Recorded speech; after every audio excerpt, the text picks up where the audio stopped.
John from Heroes and Legends, and welcome to another edition of the Magic the Gathering Market Watch. It is Hour of Devastation pre-release weekend, and I know many of you had a chance to play last night, many more today and tomorrow. Very exciting time after we've talked about these cards, which feels like forever now. Finally, we get to put our hands on them and play with them. So it's an awesome weekend. Let me know in the comments below how your pre-release weekend goes. What kind of crazy pulls did you get? How your pool was? How you finished? Love to hear all that stuff. Now, do want to point out that you're not going to see any Hour of Devastation singles on today's list, just because the cards have not actually been officially released yet, and the prices are still in flux. I did do a video, though, yesterday, where we talked about, at least currently, which cards were holding the most value. I'll link it at the end of this video if you're interested in that. But for today, we're going to do our regular thing, where we look at Standard, Legacy, Modern, and we'll also look at a few notable Commander cards at the end of the video.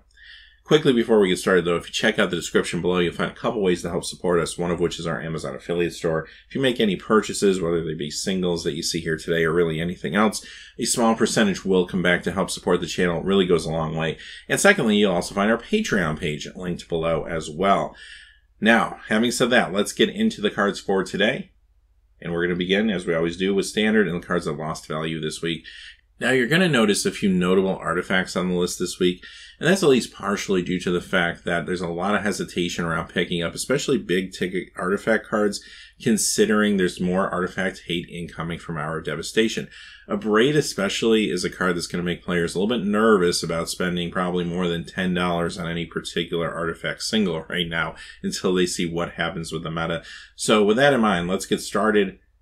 Coming in number 5, Heart of Kirin, down 52 cents to $13.25. So more than likely, partially anyway, this is in players' minds as a card that could be targeted by cards like a Braid coming up in the future.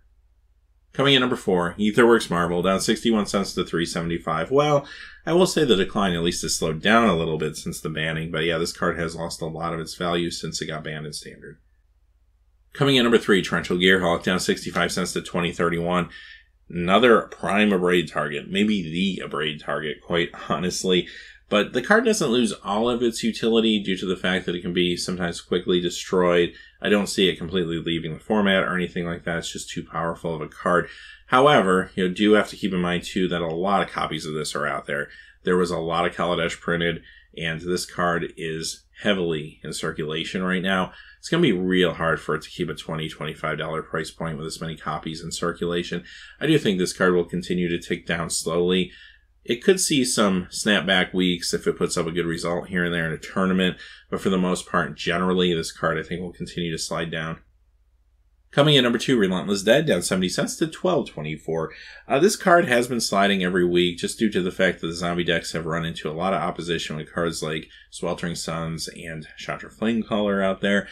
This card started off really strong in this current meta. In fact, the Mono Black zombie deck won the Pro Tour. But because of the obstacles it ran into, this has been trending down and could continue to trend down, although there are some cards coming out in Hour of Devastation that might breathe some new life in the zombie deck. We'll have to keep an eye on this one. Coming in at number 1, Ulamog, the Ceaseless Hunger, down 83 cents to $15.72. Now, this card has been, I think, number 1 ever since Aetherworks Marvel has been banned from Standard. So this card, at least financially, took a bigger hit than Marvel from Marvel's banning, which is kind of ironic. But the card also won't completely bottom out because it is seeing play in other formats. Modern, Legacy, sometimes even Vintage. So the card definitely has legs in the long term. In fact, it probably would be higher than the current price point if, again, the print run wasn't so aggressively high on Battle for Zendikar. Alright, let's move on to the 5 Standard cards that have gained value this week. And much like the last few weeks, again, the gains are going to be very conservative. We're going to see small numbers again. Coming in number 5, Spirebluff Canal, up 20 cents to $8.58.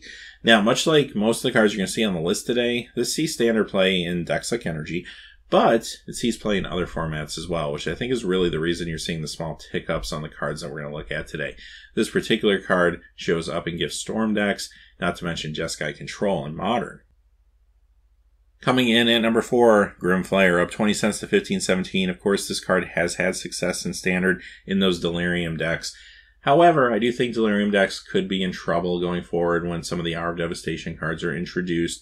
There is a lot of graveyard hate coming in. So, What happens to this card? Well, I think the reason it's ticking up this week really isn't because of Standard, but again because of other formats. In particular, in this case, the various Abzan decks that want to run this in Modern. Number 3, Walking Ballista, up 27 cents to $11.95.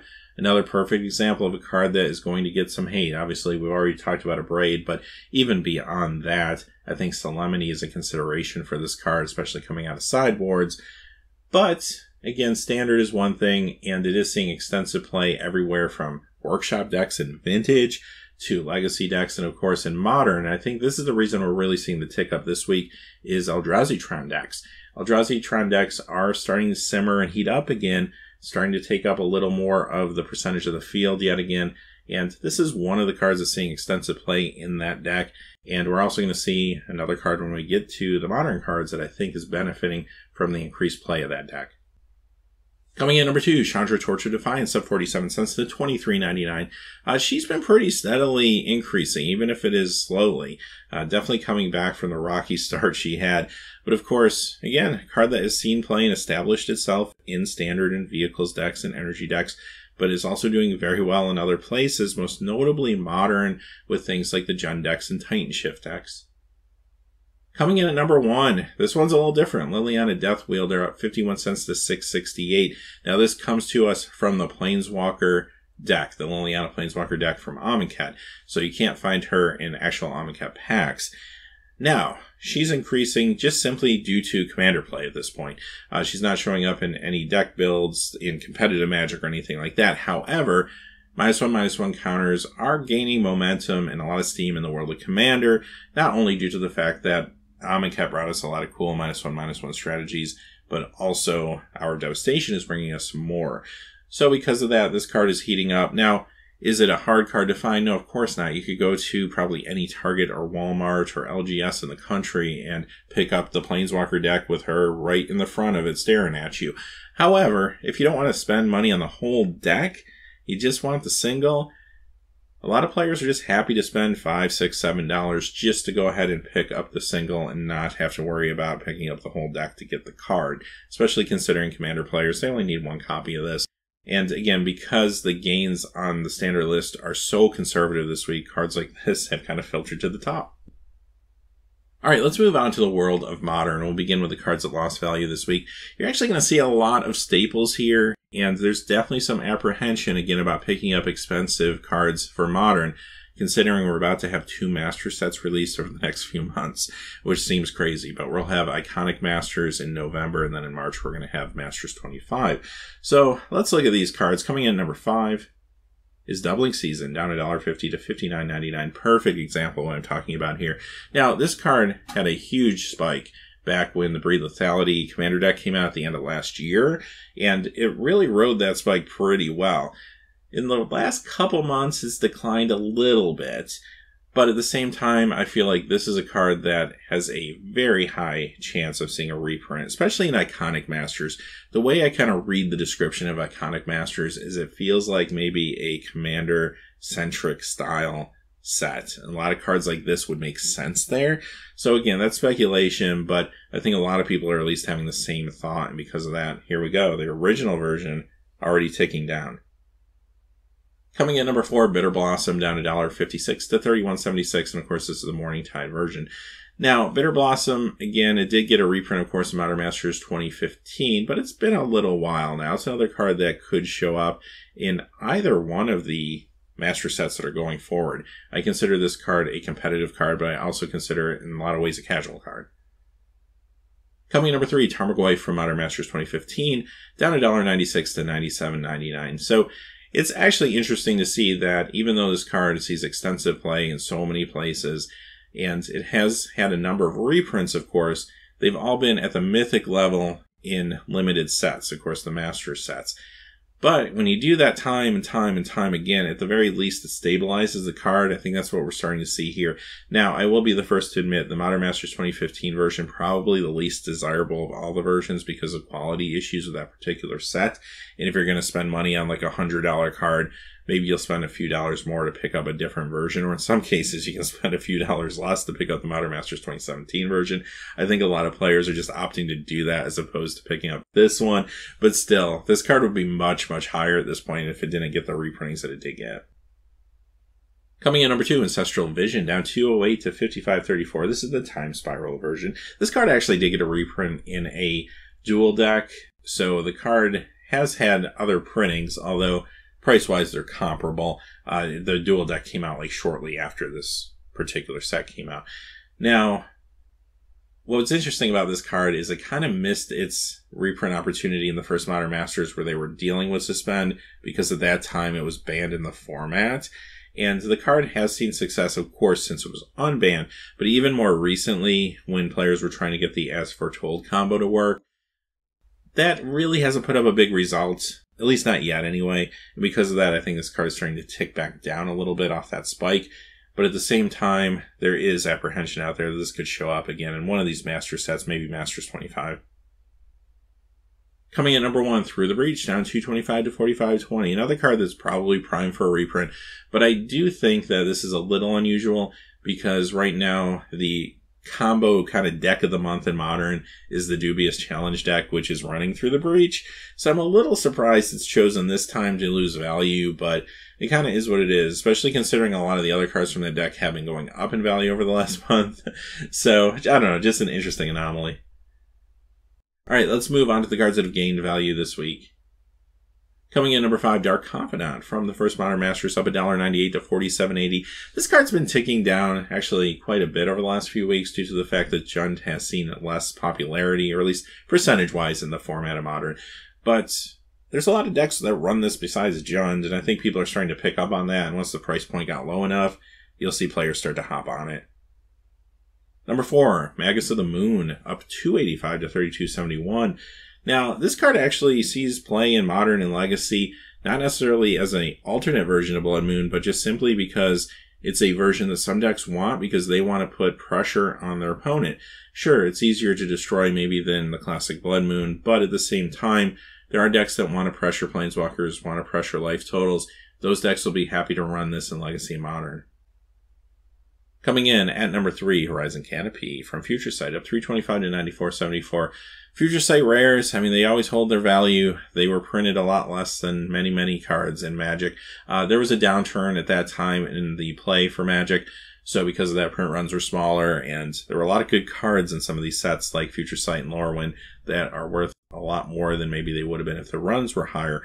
But aside from that, this card is a utility card, of course, in Modern, and again, it's part of that mana base in the combo deck of the month, the Dubious Challenge deck. So because of that, it's got a little bit of a boost. Coming in number 2, Chalice of the Void, from the original Modern Masters, up $4.44 this week to $85.95. Now, we saw a pretty big spike, actually a number of weeks, for this card and its counterpart Mirrodin. But last week, the Mirrodin one kind of took off ahead of this one. And that's unusual. These usually stay pretty close together, and what you're seeing now is this one just simply catching up in value. Coming in at number 1, All Is Dust, from Rise of the Eldrazi, up $4.86 to $27.49. So I mentioned earlier that Eldrazi Tron decks have been picking up steam as at least the percentage of play in Modern goes, and yeah, this card definitely a big part of that deck. Alright, let's look at Legacy cards now. Now, you're going to notice a lot of the usual suspects are here. We'll start off with the cards that lost value this week. Coming in number 5, Savannah, from Unlimited, down $5.78 to $154.48. Number 4, The Hive, from Unlimited, down $6.82 to $23.17. Number 3, Moat, down $9.27 to $582.85. This card saw a little bit of a spike last week, so it snapped back slightly this week. Number 2, Ollie from Cairo, down $11.31 to $79.99. Another card that has spiked recently, so just snapping back a little bit now. And coming in at number 1, Jizam Jin, down $28.77 to $496.23. So after this long journey with this card where it was up around $600, it's managed to find its way back to its normal price point of $500. Alright, let's move on to the cards that have gained value this week. Coming in at number 5, Wrath of God from Unlimited, up $9.95 to $46.50. Always a popular card due to the Quentin Hoover version of the art here, but also to a lot of players who play 93-94 format. Obviously, this is a great card in that format, and depending on your rules variants, some rules variants of that particular format only allow players to play alpha, beta, and unlimited versions of the cards. There are some variants that allow revised, but if you're not playing that version, then this is the cheapest version you can pick up. Number 4, Drop of Honey, up $12.50 this week to $3.75. Card that's seen a little bit of play on sideboards from Legacy Lands decks, and definitely gained some attention over the course of GP Vegas due to that deck. So, yeah, this has gone up, and then it's gone back down. It seems to be trying to find a stable price point at this time, but I do think also this is a still inflated price for the card, so be real careful. I wouldn't want to purchase this for the $350, $400 price point at this point. I do think eventually it will go back down. Coming in at number 3, Bayou from Unlimited, up $14.83 to $284.99. Number 2, Force Field from Unlimited, up $20.30 to $185. Another very good 93-94 card, and this was not reprinted in revised. And coming in at number 1, the Tabernacle of Pendrevale, up $52.67 to $1,325. So Tabernacle's back again, sitting around that like $1,200 price point basically. All right, let's move on to some notable Commander cards of the week. There's 4 cards we're going to look at this week, and they're all cards that have had some movement in the secondary market. There's definitely some attention on them. We'll start off with Kismet from Legends, up 23 cents this week to $5.49. Now, this is not a reserve list card. It's been reprinted many times, actually. You can find cheaper versions of the card if you want. But that original version definitely holds its value and feels like an undervalued card, quite honestly. Great card for Commander decks to run. And it's just one of those classic Magic cards with that classic art. I always like the art on this card. I always thought it was intriguing. So, yeah, this is a card that I think if you can find these for $4, $5, $6 even, I think they are good pickups. Next, we have Skirk Prospector. In particular, we're looking at the dual deck anthology version of the card just simply because that had the biggest increase over the last couple weeks. This past week, it went up another 27 cents to $2.59. But the reason I point this card out is it's still a cheap pickup, and there's a lot of excitement right now around Tribal. I mean, future cards coming out are going to be based around some Tribal aspects. So this makes a lot of sense for anyone trying to run something in Commander that revolves around goblins. This card actually can be pretty crazy at times. You can find the original Onslaught version for about the same price, sometimes even less than this one, just due to the fact that I don't think there's a lot of these dual deck anthology versions available in the secondary market. You can even find the Onslaught foil for probably about the same price or maybe just slightly more, but there's other versions of the card out there too. It's not an expensive pickup, but it's one to watch. Black Sun Zenith. I mentioned earlier, -1/-1 counters are definitely gaining momentum in Commander, and this is proof of it. The Commander 2014 version of this card going up $1.12 this week to $3.90.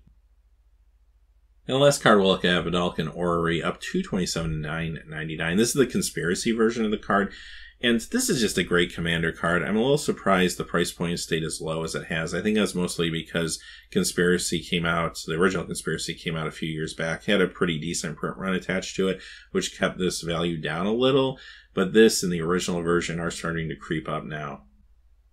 Alright, having said that, those are the cards for today, and again, let me know in the comments below how your pre-release weekend goes. I love hearing all that stuff, but until next time, hey, thanks for watching. Please remember to like and subscribe, and have a great day. Hey, thanks for watching. This video is made possible by the generous support of viewers like you on Patreon. Check out the description below for links to our Patreon page as well as our Amazon affiliate store, where a small percentage of all sales will also help support the channel. Finally, if you haven't had a chance yet to subscribe, hit that subscribe button so you don't miss any new videos on Heroes and Legends. Talk to you again soon, and have a great day.